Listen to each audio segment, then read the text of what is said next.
3 days ago, Claude dropped Opus 4.8, and that gave it access to a $100,000 trading account with one single strategy and full control for 7 days, and no human input. Every single trade was placed entirely by AI, and this is where it ended up.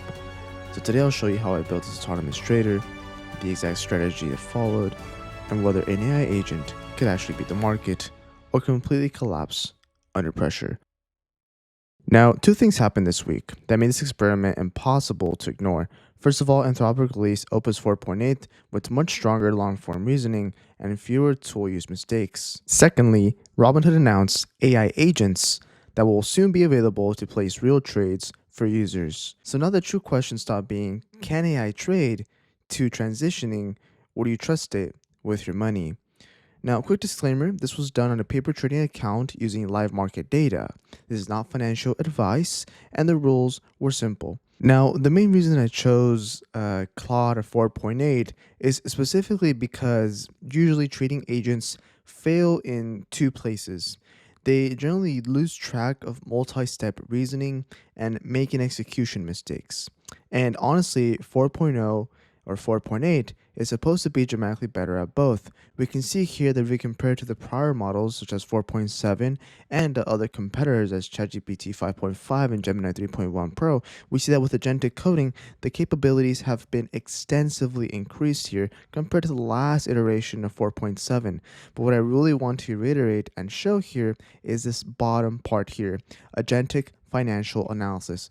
Now, when it comes to this single aspect, Claude has increased quite substantially, around 2 percentage points here, and compared to the other competition, it's been seeing a very nice growth, especially against Gemini. Now, overall, the strategy is intentionally simple. We have a 4 EMA trend developing system using the 9, the 15, the 50, as well as the 200 EMA. Now, the condition is the following. If the price is above all 4 EMAs, such as the 9, the 15, and the 50, and the 200, we do see that the agent goes long. Now, on the converse, if the price is below all 4, it goes short. Now, you might be asking yourself, what if the price gets stuck between them? Well, it is absolutely nothing because the signal does not get triggered. Now, that last part is very important and matters more than people actually realize.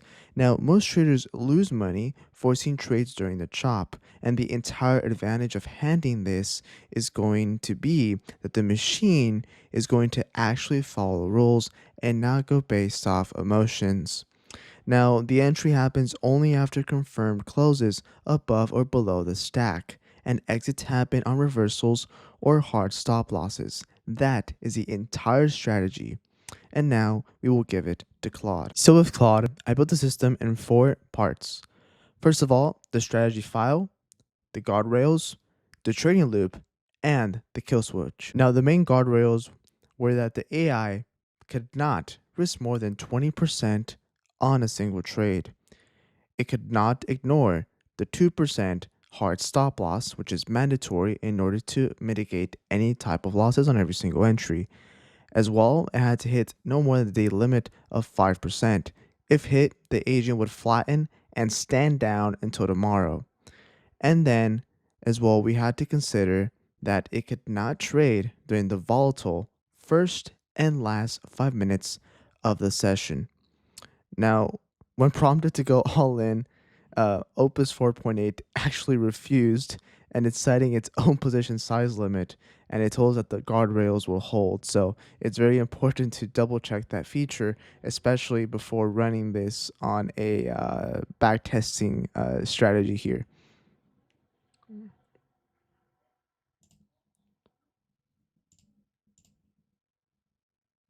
Now, as you can see on my screen, this is pretty much the main indicator here that is used by the trading agent here.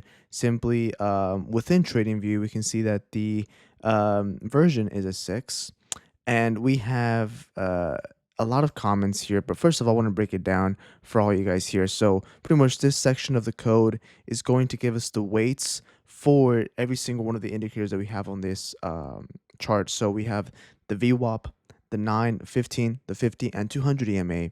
and we will simply prioritize a certain amount of importance to certain indicators. For example, the VWAP, we will give it more importance because to the agent, that will be prioritized over any other EMA because, as we know, volume weighted average price is simply the average price of the market. So that's very important to acknowledge. Just like so on the SPY, right? So we like to see these constant signals of buy, buy, buy, right? So we do not want to get any type of chop here. Indicators are plotted, like I said, here with their color respectively. Like I said, the blue is going to be the 9, teal, the 15, orange, the 50, and the 200 is this hard line right here going across the screen. And the purple is going to be the VWAP of the day. And like I said, we do have the most important line here, which is if it's bullish, it's going to be the smooth score above the threshold. And if it's bearish, it's going to be the smooth score that we calculated if it's below the negative threshold here. It's just a quick little understanding of the code. Now, looking at the actual chart here, the beauty of this agent is that it bought exactly when the trend initiated today as of May 29th of 2026 here. And you can see that they entered exactly here. It was bullish, and then it told us that it was starting to reverse. And during this phase here, it was just completely white in the background around here. It told us that we shouldn't be buying, that there was going to be some sort of selling, and that's exactly what happened. It didn't take too long for the trend to really kind of shift from having this extensive momentum towards the upside to a strong reversal, touch of VWAP, and acceleration towards the downside. But then we found support exactly at the 200 EMA, like we said. And this is where the agent slowly started to realize, alongside the influx of volume here on this candle that formed at 750, that the overall trend was starting to shift. And then we got the buy signal again here not too long after, around 8:15, and simply entering here, we are doing quite well. The agent also gave us another opportunity to buy here around 9 a.m. And simply the S&P 500 is performing quite outstandingly and is doing a pretty good job here, especially at these all-time highs.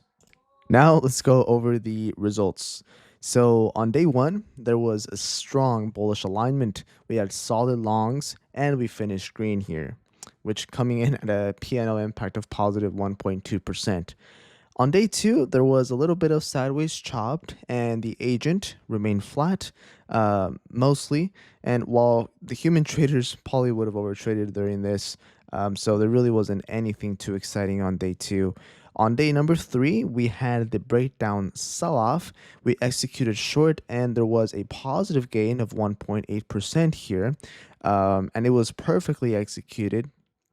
Now, on day four, we did see a little bit of that whipsaw reversal. This was only the negative day that we had. We lost around 2% here as it triggered our stop, and simply was astonishing to see that happen in real time.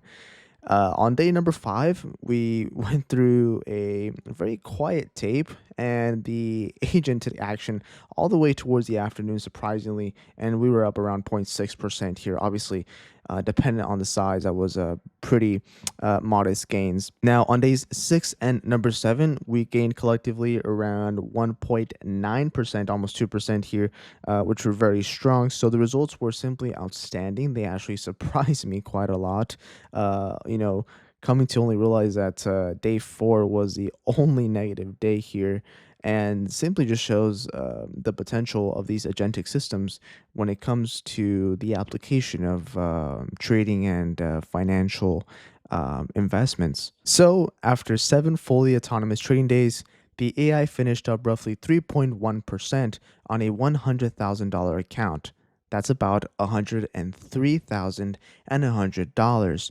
And while the S&P 500, all the same period returned around 1.3%. So yes, this week the AI beat the market. But here's the important part. That does not mean that the AI has solved trading. The strategy works best in trending conditions, and in a choppy market, the results could have looked completely different. But overall, the real takeaway is that Opus 4.8 followed the rules with a level of discipline that most human traders simply don't maintain. Overall, the technology is getting very close, but the responsibility is still dependent upon you. Now, if you want to build this yourself, I'll link the full setup and strategy below for our Patreon members. And for the next video, I'll be letting two AI agents with opposite trading strategies trade against each other in the same market. So you want to see more of that, give this video a like, subscribe to the channel, and remember, don't let the markets whip you guys out. I'll see you guys in the next one.